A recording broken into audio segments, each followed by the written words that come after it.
Number solution, page 9. Here we introduce the percentage error formula, which looks like this.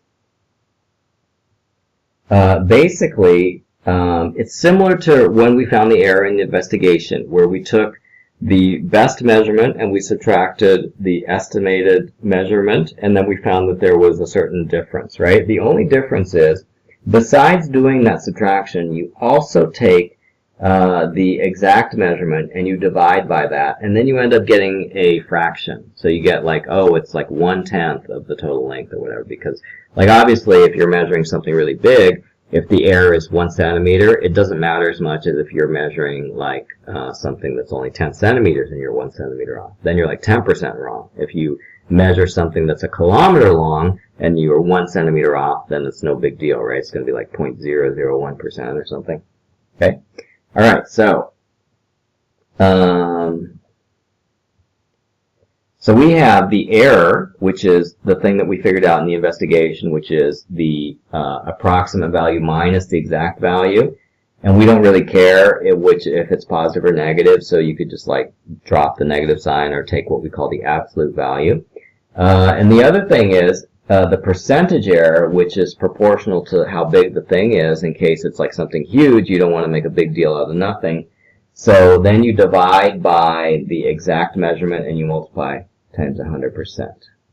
Okay, so let's. It may be hard to understand, so let's take a example. So we have two variables, A equals 5.2 and B equals 4.7, and then we're going to find the exact value of 3a plus b cubed. So to do that, we're going to use the calculator. So we're going to put 3a, so 3 times 5.2 plus b cubed, which is 4.7 cubed, 119.423. The exact value is 119.423. Zena estimates the answer to part A is 140. Find the percentage error made by Zena in her estimation. So we're going to take VA minus VE divided by VE, that's the absolute value, times 100%. So let's use that formula. So VA, V approximate, is 140. We're going to subtract V exact, which is 119.423. Then we're going to take the absolute value and we're going to divide by V exact, which is 119.423. And then we're going to multiply times 100%. And then we're going to get a percentage. So let's do that in the calculator. 140 minus 119.423. Now the absolute value you really don't need to do anything about until you get to the very end, because if we happen to get a negative answer, then we just throw away the negative. Divided by 119.423. We get 0.1723, blah, blah, blah. We're going to multiply that times 100. And we get 17.23%.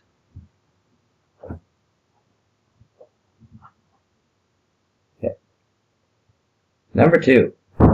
Ezekiel's biology marks are 8.3, 6.8, and 9.4 out of 10. His final grade in biology is the mean of these 3 marks. Calculate Ezekiel's final grade in biology. Okay, so we're going to find the average of these 3 numbers. Okay, so we're going to write, to find the average, we add up the numbers. 6.8 and 9.4. And then we're going to divide by the number of numbers, which is 3. And that gives us the exact average, 8.16. 6,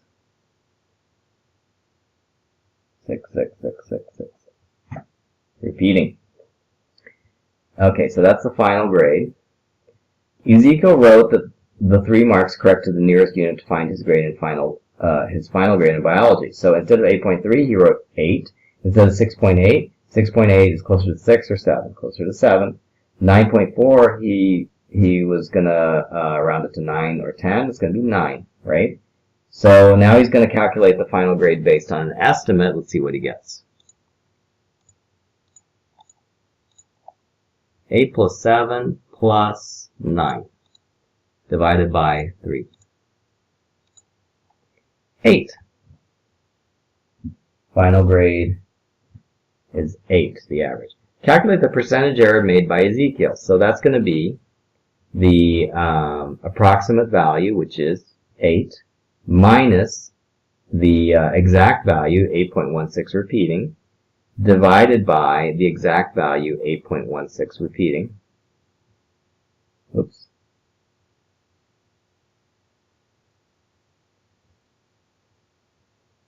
Okay, and then we take the absolute value of that. So let's see, if we happen to get a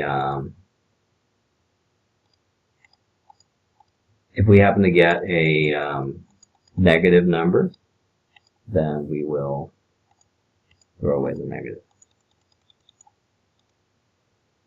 Negative 0.204, blah, blah, blah, and then we're going to multiply by 100.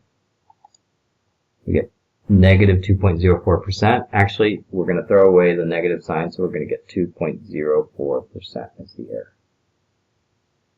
Okay. That's kind of a critical error, right? 2% error in your grade. That's the difference between a 89 and a 90.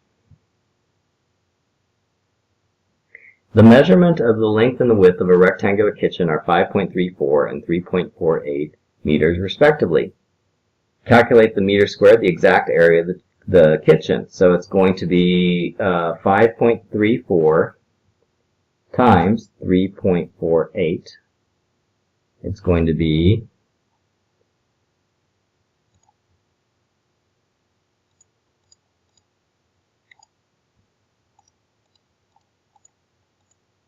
18.5832 is the exact number. Write down both the length and the width corrected one decimal place. So 5.34 will become 5.3. Is the 4 enough to round the 3 up to a 4? No. 3.48. Is the 8 enough to round the 4 up to a 5? Yes, so 3.5. So now we're going to make an estimate by multiplying together 5.3 and 3.5.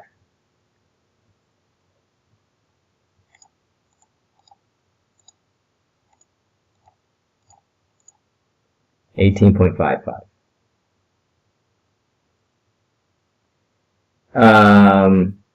So now we're going to see which one, or what the percentage error is. 18.55 minus 18.5832, absolute value, we're going to divide by the real value, 18.5832. Sometimes you might forget, what is the number you put in the denominator? Well, it's the exact value. I think it says it in the formula sheet, but it's not that hard to remember, right? Kind of makes sense. I mean, if you're going to use a number as the denominator or the reference, you want to use the best number, not the approximate number.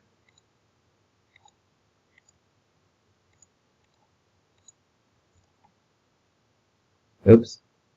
I don't think I have a... Okay, I could put parentheses around the 18.532, but it's not going to do anything. Then I'm going to multiply times 100, right, to get a percent. It's a very small error. It's 0.178 blah, blah, blah percent. So I could write 0.18, I'll put 179%. How's that?